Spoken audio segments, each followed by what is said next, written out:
दोस्तों नमस्कार, स्वागत है आप सभी का आपके अपने YouTube channel target with MG Sharma में। तो दोस्तों आज के सेशन में लेकर उपस्थित हैं समसामयिक घटना चक्र द्वारा प्रकाशित उत्तर प्रदेश पुलिस कांस्टेबल भर्ती परीक्षा 2024। ये आपका टो सीरीज है जिसके अंतर्गत आपके कुल 10 प्रैक्टिस सेट दिए गए हैं और इसके पहले के 9 प्रैक्टिस सेट आपके ऑलरेडी चैनल पर पड़े हुए हैं, आप वहाँ से प्रैक्टिस कर सकते हैं। आज के सेशन में आपका ये 10वां प्रैक्टिस सेट होने वाला है, जिसमें चलिए 10वें प्रैक्टिस सेट को शुरू करते हैं और सबसे पहले इसके प्रश्न को हिंदी भाग से शुरू करते हैं। तो ये दोस्तों आज का अंतिम आपका प्रश्न पत्र होगा और ये 10 के 10 प्रैक्टिस सेट करवा दिए गए हैं और पीडीएफ आपको टेलीग्राम ग्रुप पर उपलब्ध करा दिया जाएगा। आप फ्री ऑफ कास्ट होगा, आप जाकर वहाँ देख सकते हैं और प्रैक्टिस कर सकते हैं। बाकी आपका मैथ और रीजनिंग का पोर्शन भी इसमें दिया रहता है, आप इसको लेकर के हल कर सकते हैं। तो चलिए आज के सेशन की शुरुआत करते हैं। आज का हमारा पहला प्रश्न है, यह है भाषा की लघुत्तम सार्थक इकाई है। तो दोस्तों भाषा की जो लघुत्तम सार्थक इकाई आपकी है वो शब्द हो जाएगा, शब्द इसका करेक्ट आंसर हो जाएगा। अब चलिए अगले प्रश्न की तरफ बढ़ते हैं। तो अगला प्रश्न कहता है, ये आपका प्रश्न संख्या 2 है मित्रों, यह है हिंदी भाषा के उद्भव और विकास का सही क्रम चुनिए। तो हिंदी भाषा का जो आपका उद्भव और विकास है इसका सही क्रम आपका पहले संस्कृत हो जाएगा, फिर पाली हो जाएगा, प्राकृत होगा, फिर अपभ्रंश होगा, उसके बाद ये बोली होगा। तो ये आपका जो सीरियल क्रम दिया गया है ऑप्शन ए में, संस्कृत, पाली, प्राकृत, अपभ्रंश और बोली, ये आपका उद्भव विकास का सही क्रम होगा। ये ऑप्शन इसका करेक्ट आंसर होगा। चलिए आगे बढ़ते हैं। अगला क्वेश्चन आपका क्वेश्चन नंबर 3 है। 3 नंबर की अगर बात की जाए तो हिंदी का मूर्धन्य ध्वनियाँ हैं। हिंदी की जो मूर्धन्य ध्वनियाँ हैं वो क्या है? तो हिंदी की मूर्धन्य ध्वनियाँ आपका टा, ठा, डा और ढा हो जाता है। बी इसका करेक्ट आंसर होगा। चलिए फिर आगे बढ़ते हैं। अगला क्वेश्चन आपका आता है चौथा नंबर। चौथा नंबर क्वेश्चन कहता है, यह है ड़ा और ढा ध्वनियों के विषय में कौन सा कथन शुद्ध है? ये कथन शुद्ध कौन सा है बताना है। तो दोस्तों ये मूर्धन्य उच्छिप्त ध्वनियाँ हैं। कौन है? मूर्धन्य उच्छिप्त ध्वनियाँ ये मानी गई हैं। बी इसका करेक्ट आंसर हो जाएगा। फिर अगला क्वेश्चन हमारा है क्वेश्चन नंबर 5। 5 की अगर बात कर लेते हैं तो ये भूकंप एक शब्द दिया गया है। भूकंप ये किस प्रकार की संज्ञा है इसमें? तो दोस्तों इसमें जो संज्ञा दी गई है ये जातिवाचक संज्ञा है। कौन सी संज्ञा है? जातिवाचक संज्ञा है। ये जातिवाचक संज्ञा है। चलिए फिर नेक्स्ट क्वेश्चन देखते हैं। नेक्स्ट आपका आता है क्वेश्चन नंबर 6। 6 की अगर बात की जाए तो एक शब्द दिया गया है नेता। नेता और नेता का स्त्रीलिंग रूप जो स्त्रीलिंग रूप होगा वो क्या होगा? अर्थात नेता आपका जो पुल्लिंग है तो स्त्रीलिंग क्या होगा? तो इसका दोस्तों नेता का नेत्री हो जाएगा। स्त्रीलिंग इसका क्या होगा? नेत्री हो जाएगा। ये ऑप्शन ए करेक्ट आंसर होगा। चलिए अगला क्वेश्चन देखते हैं। अगला आपका 7 नंबर है। यह है मैं चलती थी। एक आपका वाक्य दिया है मैं चलती थी में मैं का बहुवचन क्या होगा? तो मैं का बहुवचन दोस्तों हम हो जाएगा। मैं का बहुवचन क्या होगा? हम होगा। चलिए आगे क्वेश्चन बढ़ते हैं। तो अगला आपका दिया गया है जो यह है क्वेश्चन नंबर 8। क्वेश्चन नंबर 8 कहता है कि निम्नलिखित शब्दों में से जो शब्द विशेषण नहीं है उसका उल्लेख कीजिए। जो शब्द आपका विशेषण नहीं है उसका उल्लेख करना है। तो ये दिया है सज्जन, दुर्जन, सुकुमार और मानस। तो इसका आंसर जो हो जाएगा आपका मानस हो जाएगा। अर्थात डी ऑप्शन इसका करेक्ट आंसर होगा, मानस। इसमें ये शब्द दिया विशेषण नहीं है। ये आपका सज्जन है, सज्जन, दुर्जन, सुकुमार कैसे है इसके जो है विशेषता बता रहे हैं कि सज्जन है, वो दुर्जन है, वो सुकुमार है, लेकिन मानस आपका जो है ये इससे डिफरेंस है। वही पूछा है कि कौन सा शब्द है जो विशेषण नहीं है, तो मानस आपका विशेषण नहीं है। आगे बढ़ते हैं। क्वेश्चन नंबर 9 की बात कर लेते हैं। यह प्रतिदिन किस प्रकार का क्रिया विशेषण है? तो एक आपका शब्द दिया है प्रतिदिन, और प्रतिदिन किस प्रकार का क्रिया विशेषण है? तो मित्रों आपका एक कालवाचक क्रिया विशेषण है। कैसा है? कालवाचक क्रिया विशेषण हो जाएगा। चलिए आगे बढ़ते हैं। अगला क्वेश्चन आपका आता है, ये होता है क्वेश्चन नंबर 10। क्वेश्चन नंबर 10 कहता है कि निम्नलिखित वाक्यों में आकर्मक क्रियार्थक वाक्य कौन सा है? तो दोस्तों आपका आकर्मक क्रियार्थक जो वाक्य है ये हो जाएगा बूंद बूंद से घड़ा भर जाता है। इस टब को पानी से भर दो, तो ये आपका नहीं होगा। माँ बेटे को खाना खिला रही है भी नहीं होगा। चाचा ने मुझे पत्र लिखा ये भी नहीं होगा।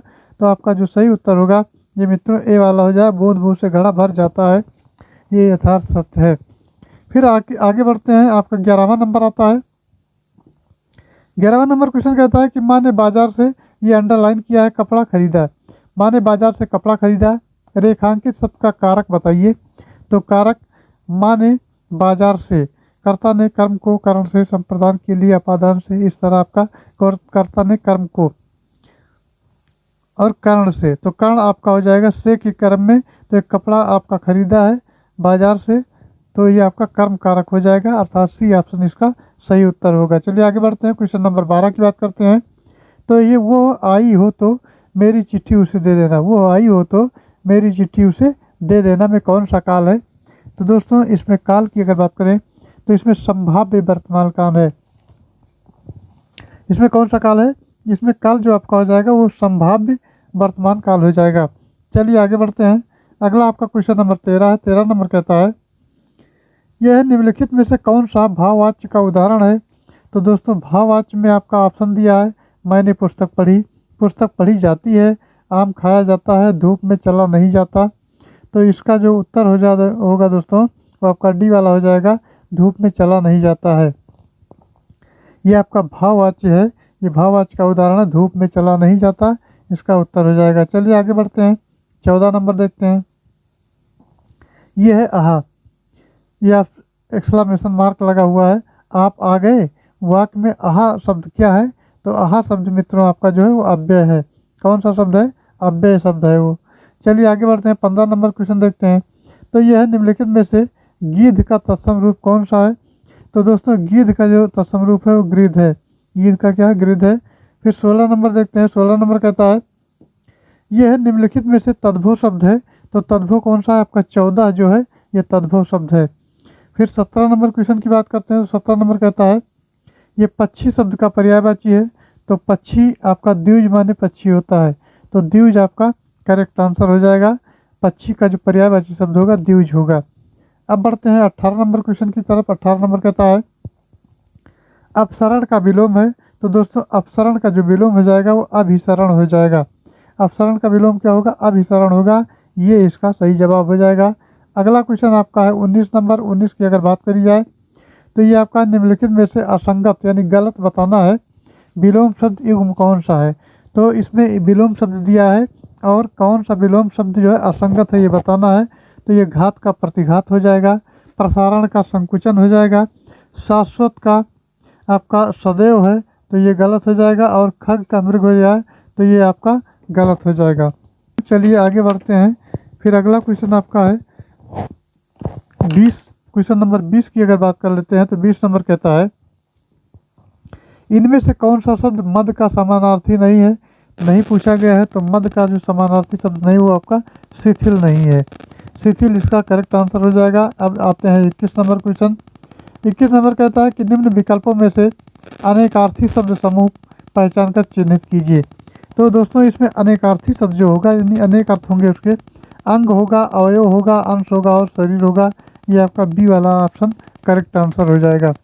चलिए फिर आगे बढ़ते हैं, अगला क्वेश्चन देखते हैं, अगले पेज पर चलते हैं। अगला आपका प्रश्न जो दिया गया है ये प्रश्न संख्या 22।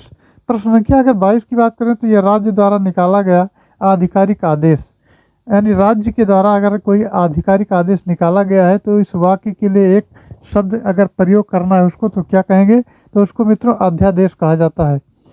कोई राज्य का आपका गजट निकाला जाता है या कोई आधिकारिक आदेश निकाला जाता है कार्यालय से तो वो आपका अध्यादेश होता है। अध्यादेश इसका करेक्ट आंसर होगा। फिर अगला क्वेश्चन आपका है क्वेश्चन नंबर 23। 23 नंबर कहता है मित्रों वो राजकीय धन जो किसानों को सहायतार्थ दिया जाता है उसके लिए उचित शब्द का चयन कीजिए। ये भी आपका अनेक शब्दों का एक ही शब्द है, तो उचित शब्द आपका जो हो जाएगा इसको तकाबी कहा जाता है। अर्थात राजकीय धन है जो किसानों की सहायता के लिए दिया जाता है तो उसको तकाबी नाम दिया गया है।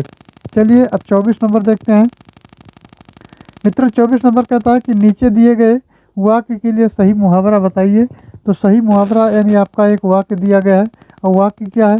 वाक्य आपका है युवकों को यहाँ भरना है, होने पर ही विवाह करना चाहिए। तो युवकों को क्या होने पर विवाह करना चाहिए? तो ऑप्शन चलिए देख लेते हैं। ऑप्शन में आपका है अपने पैरों पर दौड़ने योग्य, दौड़ा नहीं जाता है। अपने पैरों पसारने के बाद ये भी गलत हो जाएगा, पैरों पर खड़े होने, अपने मुँहा मिट्ठू ये बनना नहीं है। तो आपका इसका जो सी ऑप्शन हो जाएगा, अपने पैरों पर खड़े होने पर ही विवाह करना चाहिए, ये लोग कहते हैं और करना भी चाहिए। ऐसे जब आप अपने पैरों पर खड़े हो जाएं तभी आपको विवाह करना चाहिए, सी इसका करेक्ट आंसर हो जाएगा। चलिए मित्रों आगे बढ़ते हैं, क्वेश्चन नंबर 25 की बात कर लेते हैं। तो 25 नंबर दिया है, का बरखा जब कृषि सुखाने तब कहा जाता है। तो जब कोई, ये कब कहा जाता है? अब ये कहा जाता है जब क्या होता है, आपका काम समय पर ना हो और समय को व्यर्थ गंवा दिया जाता है, समय का लाभ ना उठाता हो या समय का पालन करता हो। तो इसमें जो सबसे सटीक उत्तर आपका हो जाएगा वो, अक्सर ऐसे बोला जाता है, काम जब समय पर ना ही होता है तो का बरखा जब कृषि सुखाने, ऐसे जो है सेंटेंस को यानी वाक्य को बोला जाता है। तो ये काम समय पर ना हो, ये आपका ये ऑप्शन करेक्ट आंसर हो जाएगा। अगला क्वेश्चन आपका क्वेश्चन नंबर 26 है। इसमें दिया है, द्रौपदी का चीर का अर्थ है तो नारी का अपमान करना या शर्माकारी करना या कभी समाप्त न होना या सुंदर स्त्री। तो इसका सही उत्तर मित्रों हो जाएगा कभी समाप्त न होना। द्रौपदी का चीर, जब आप दुर्योधन के द्वारा चीर हरण किया गया था तो वो उनकी साड़ी उन्होंने भगवान श्री कृष्ण को याद किया था और वो चीर उनका बढ़ता गया था, अर्थात कभी समाप्त न हुआ। दुर्योधन जो उसको खींचते खींचते परेशान हो गया, लेकिन कभी वो समाप्त नहीं हुआ। तो ये है आपका द्रौपदी का चीर का जो अर्थ हो जाएगा कभी समाप्त न होना, ये आपका सी ऑप्शन करेक्ट आंसर हो जाएगा। चलिए अगला क्वेश्चन आपका 27 नंबर है। ये दोस्तों है, मनुजात और मनुजात का अर्थ बताना है। इसमें तो मनुजात और मनुजात का जो अर्थ है मित्रों आपका है मानव और राक्षस। मनुजात का आपका ये हो जाएगा मानव और मनुजात का हो जाएगा राक्षस। ये दोनों के अर्थ हैं, दोनों के अर्थ अलग अलग अर्थ जो है दिए गए हैं। अगला क्वेश्चन आपका है क्वेश्चन नंबर 28। 28 की अगर बात करें तो एक शब्द दिया गया है परिक्रमा और इसमें उपसर्ग बताना है। तो परिक्रमा में दोस्तों परि उपसर्ग आपका हो जाएगा, क्योंकि उपसर्ग पहले लगता है, ये ध्यान रखना है। अब आते हैं 29 नंबर क्वेश्चन पर। तो 29 नंबर कहता है, इसका जो शब्द दिया गया है आहट और आवट, आस आदि किस प्रकार के तद्धित प्रत्यय हैं। तो ये तद्धित आपके जो प्रत्यय होंगे भाववाचक तद्धित प्रत्यय हो जाएंगे, भाववाचक इसका सही उत्तर होगा। अब चलिए 30 नंबर देखते हैं। 30 नंबर कहता है कि अन्याय शब्द का संधि विच्छेद होगा। तो अन्याय शब्द का जो संधि विच्छेद है दोस्तों वो है अन्य धन अन्य, यानी अन्य धन अन्य आपका सही उत्तर हो जाएगा, ये आपका अन्याय हो जाएगा। चलिए फिर 31 नंबर देखते हैं। 31 नंबर की अगर बात करें तो ये कहता है, 31 नंबर पर पहले चलते हैं। तो ये है इत्यादि। इत्यादि शब्द में कौन सी संधि है। तो दोस्तों इत्यादि में आपकी जो संधि है वो आपका इति धन आदि यानी एण संधि है। कौन सा संधि है, एण संधि इसका सही उत्तर हो जाएगा। अगला क्वेश्चन आपका 32 नंबर है। 32 नंबर कहता है गुरुदेव शब्द में समास है। तो गुरुदेव शब्द में कौन सा समास है। तो मित्रों कर्मधारय समास है, डी इसका सही जवाब हो जाएगा। अब आगे बढ़ते हैं और अगला क्वेश्चन देखते हैं। तो अगला क्वेश्चन आपका जो दिया गया है मित्रों वो 33 नंबर आता है। 33 नंबर कहता है, यह है संरचना के आधार पर किए गए वाक्य के वर्गीकरण में इनमें से कौन सा प्रकार नहीं है पूछा गया है। आपका ये नहीं पूछा गया, यानी निगेटिव में पूछा गया है। तो इसमें कौन सा नहीं है, क्या सरल वाक्य नहीं है, मिश्र वाक्य नहीं है, या आज्ञार्थक वाक्य नहीं है, संयुक्त वाक्य नहीं है। तो इसमें कौन सा वाक्य नहीं है अगर तो संरचना के आधार पर बताना है। तो इसमें आज्ञार्थक वाक्य नहीं है, सी इसका करेक्ट आंसर हो जाएगा। चलिए दोस्तों आगे बढ़ते हैं। अगला आपका 34 नंबर है। 34 नंबर की अगर बात करें तो इसमें त्रुटिपूर्ण वाक्य या वाक्यांश बताना है। तो पहले वाक्यांश को देख लेते हैं क्या क्या है आपका। तो हमारी दुग्धशाला में शुद्ध गाय का भी बिकता है, मिलावट सिद्ध करने पर 5,000 रुपये का पुरस्कार प्राप्त करें, कोई त्रुटि नहीं। तो इसमें जो सही आपका उत्तर होगा, हमारी दुग्धशाला में शुद्ध गाय का भी बिकता है, यानी गाय का शुद्ध जो घी है बिकता है, उसमें घी बताना है कि घी शुद्ध बिकता है। तो शुद्ध गाय आपका सेंटेंस आपका सही नहीं है, तो इसीलिए गलत हो जाएगा मित्रों। ये आपका हमारी दुग्धशाला में शुद्ध गाय का, अब शुद्ध गाय यहाँ जोड़ा जाएगा तो ये गलत हो जाएगा और यही त्रुटिपूर्ण आपका वाक्यांश हो जाएगा। तो ए ऑप्शन इसका करेक्ट आंसर होगा। चलिए आगे बढ़ते हैं, 35 नंबर देखते हैं। 35 नंबर कहता है निम्नलिखित में शुद्ध वर्तनी वाला शब्द है। तो शुद्ध वर्तनी वाला जो आपका शुद्ध शब्द है ये आपका उच्च श्रृंखल है। ये इस तरह जो आप लिखेंगे तो ये सही हो जाएगा, यानी शुद्ध रूप होगा। चलिए मित्रों आगे बढ़ते हैं और अब अपघटित गद्यांश जो दिए गए हैं इनको पढ़ करके और 36, 37 से उत्तर आपको यानी 36 और से 37 दो प्रश्न के आपके उत्तर देने हैं यहाँ इस गद्यांश से। तो इसमें आपका जो गद्यांश दिया गया है यह है, तत्परता हमारी सबसे मूल्यवान संपत्ति है, इसके द्वारा विश्वसनीयता प्राप्त होती है और वह लोग जो सदैव जागरूक रहते हैं तत्काल कर्मरत हो जाते हैं और जो समय के पाबंद हैं वह सर्वत्र विश्वास के पात्र समझे जाते हैं। वह मालिक जो स्वयं कार्य तत्पर होते हैं अपने कर्मचारियों के लिए प्रेरणा का स्रोत बनते हैं और काम की उपेक्षा करने वालों के लिए अंकुश का काम करते हैं। वह अनुशासन का साधन भी बनते हैं। इस प्रकार अपनी उपयोगिता और सफलता में अभिवृद्धि करने के साथ साथ वह दूसरों की उपयोगिता और सफलता के भी साधन बनते हैं। एक आलसी व्यक्ति हमेशा से ही अपने कार्य को भविष्य के लिए स्थगित करता जाता है, यानी स्थगित करता जाता है और वो समय से पिछड़ता जाता है और इस प्रकार अपने लिए कि नहीं दूसरों के लिए भी वो विक्षोभ का कारण बनता है।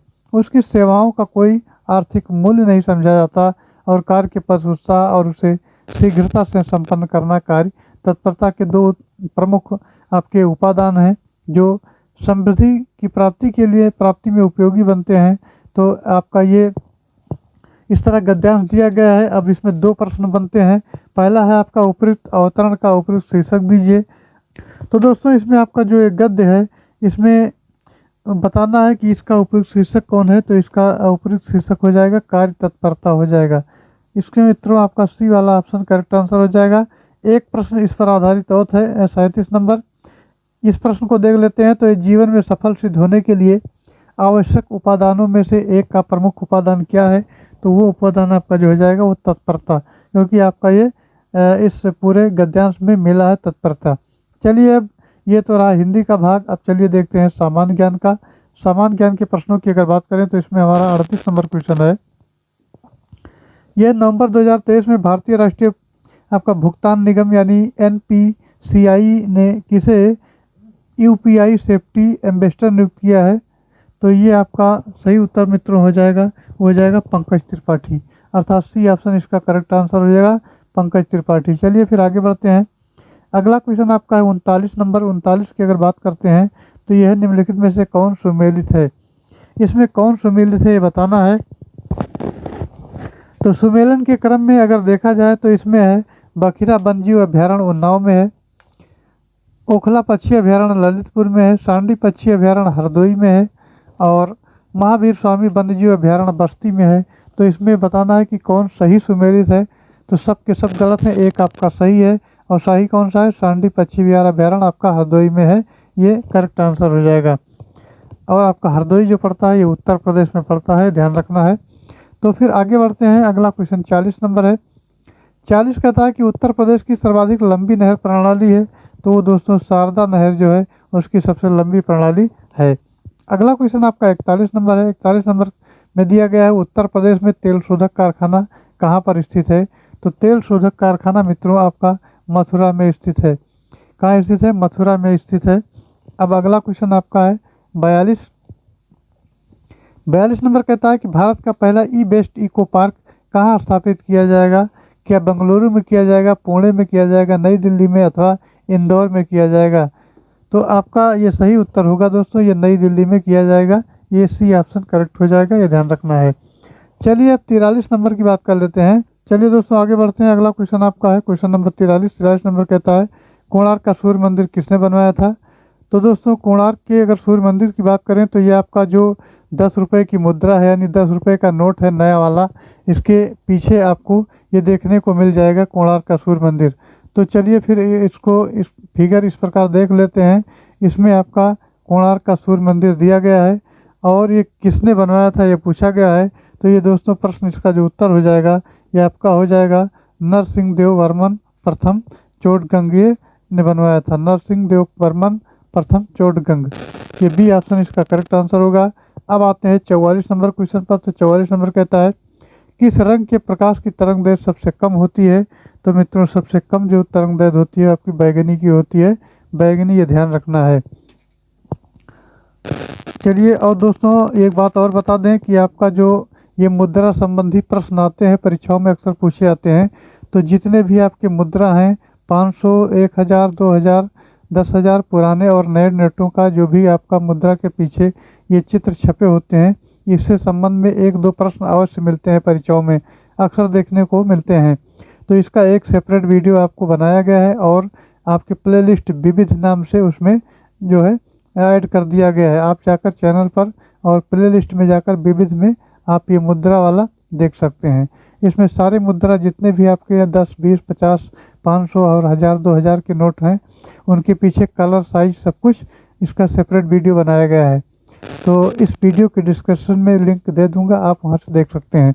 चलिए फिर आगे बढ़ते हैं। अगला क्वेश्चन आपका है, ये 45 नंबर होता है। 45 नंबर कहता है कि मानव शरीर संरचना में कौन सी दूसरी सबसे बड़ी ग्रंथि होती है। तो ये ग्रंथि की अगर बात करें तो ये अग्नाशय ग्रंथि होती है। सी इसका सही जवाब हो जाएगा। चलिए मित्रों आगे बढ़ते हैं। अगला क्वेश्चन आपका है 46 नंबर। ये 18वीं यानी 18वीं जो है उत्तर प्रदेश विधानसभा में कुल महिला सदस्यों की संख्या कितनी है। तो कुल महिला सदस्यों की संख्या अगर बात करें तो आपका 47 संख्या है। कुल कितनी संख्या है? 47 यानी 47 है।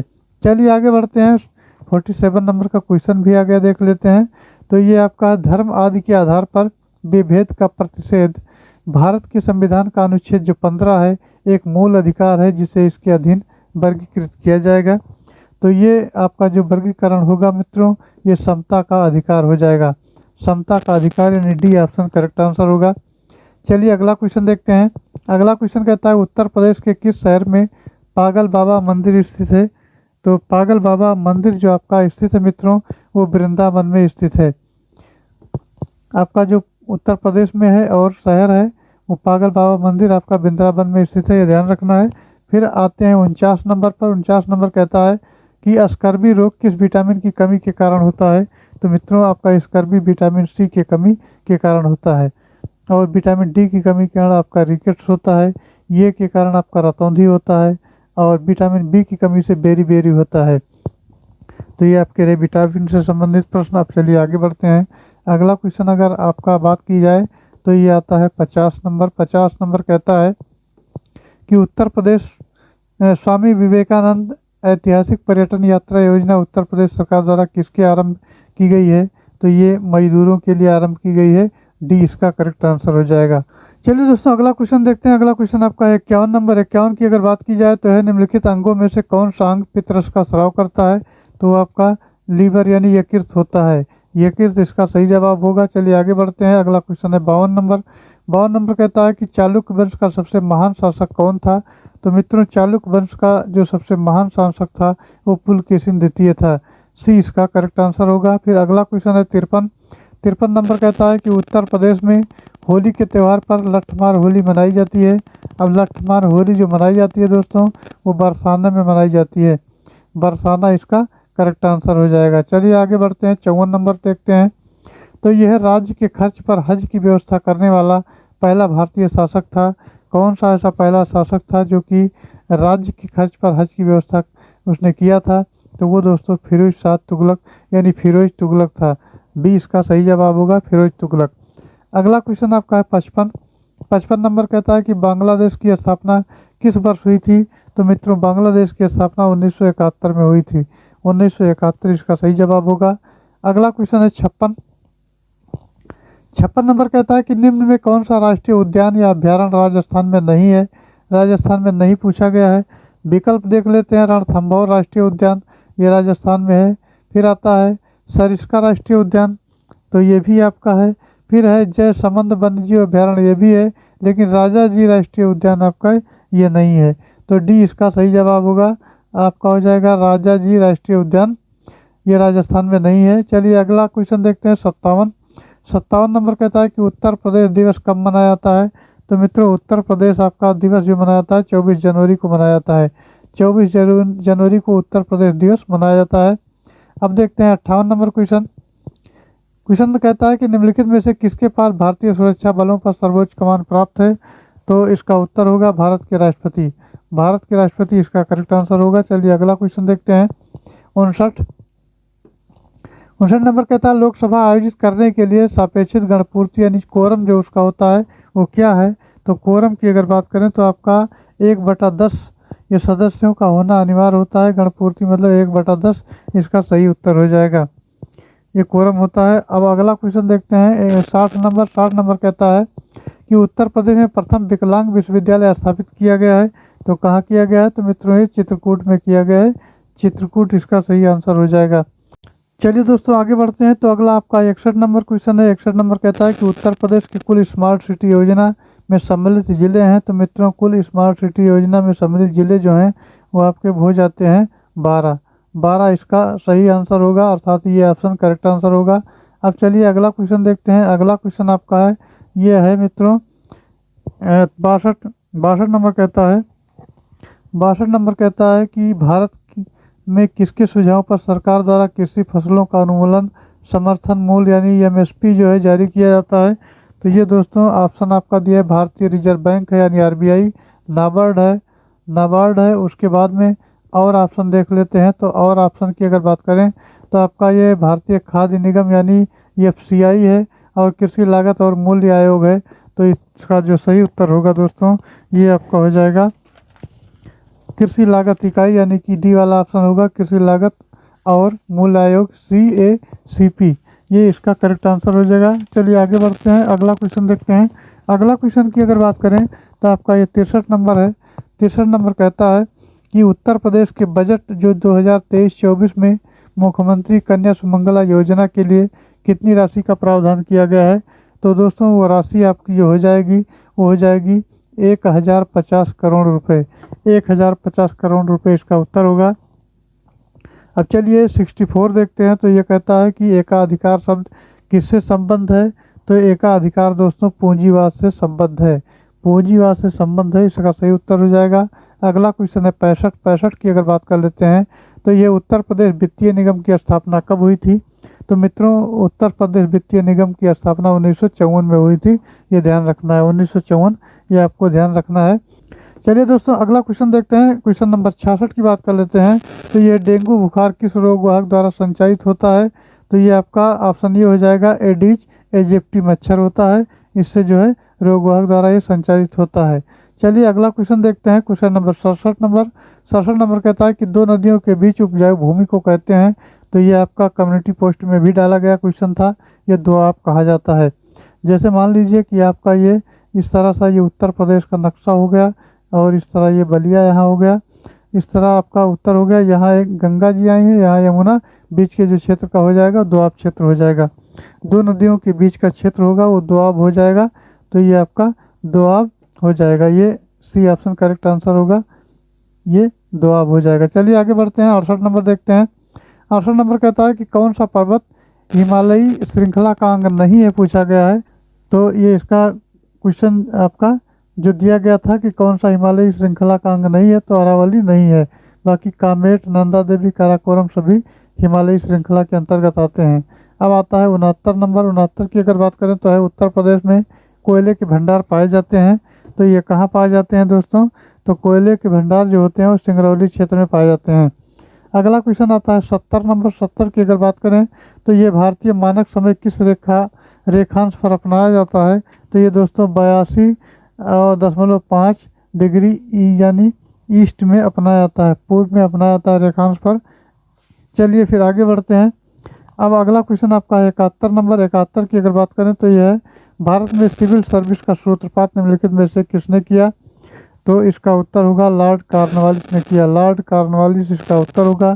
अब आते हैं 72 नंबर क्वेश्चन। 72 नंबर कहता है प्रधानमंत्री राष्ट्रीय बाल पुरस्कार 2022 से सम्मानित उत्तर प्रदेश के बच्चों में से कौन शामिल हैं? तो दोस्तों इसमें आपका अभिनव कुमार चौधरी भी शामिल हैं, GR राय भी शामिल हैं, और ये चंद्रधारी सिंह चौधरी भी हैं। तो इसका उत्तर जो हो जाएगा मित्रों आपका ये हो जाएगा उपयुक्त सभी, यानी सभी इसमें हो जाएगा। चलिए इसको पहले सेट कर लेते हैं। ये आपका उत्तर जो हो जाएगा ये उपयुक्त सभी हो जाएगा, डी इसका करेक्ट आंसर होगा। चलिए अब आगे बढ़ते हैं, 73 नंबर देखते हैं। 73 नंबर कहता है कि बांग्लादेश, ये बांग्लादेश कर देना, बांग्लादेश मुक्ति युद्ध कब समाप्त हुआ था? तो ये दोस्तों 16 दिसंबर 1971 को समाप्त हुआ था। अगला क्वेश्चन देखे जाए तो अगला क्वेश्चन आपका आता है 74 नंबर। 74 नंबर कहता है कि किस वर्ष भारत में बैंकों का राष्ट्रीयकरण किया गया था? तो ये आपका 1969 में बैंकों का राष्ट्रीयकरण किया गया था। चलिए आगे बढ़ते हैं। अगला आपका 75 नंबर क्वेश्चन है। 75 नंबर कहता है कि नवंबर 2023 में टेनिस पुरुष वर्ग में सबसे प्रतिष्ठित टीम प्रतियोगिता डेविस कप 2023 का फाइनल में इटली ने किस देश को पराजित करके खिताब जीता था? तो दोस्तों इटली ने ऑस्ट्रेलिया को हराकर खिताब जीता था। अब यहाँ से आपका शुरू होता है संख्यात्मक योग्यता और रीजनिंग के प्रश्न भी आपको मिलेंगे। तो ये दोस्तों आपको पीडीएफ जो है फ्री ऑफ कास्ट आपको टेलीग्राम ग्रुप पर भेज दिया जाएगा। आपको करना बस यही है कि टेलीग्राम ग्रुप का वीडियो में लिंक दिया गया है, उस पर आप क्लिक करके टेलीग्राम ग्रुप पर जुड़ जाएं और वहां से सारे पीडीएफ प्राप्त कर लें और इसको हल करते रहें। तो दोस्तों यहाँ तक बने रहने के लिए धन्यवाद। आई होप जानकारी अच्छी लगी होगी। जानकारी अच्छी लगी हो तो चैनल को लाइक करें, सब्सक्राइब करें और शेयर करें। Thanks for watching. जय हिंद।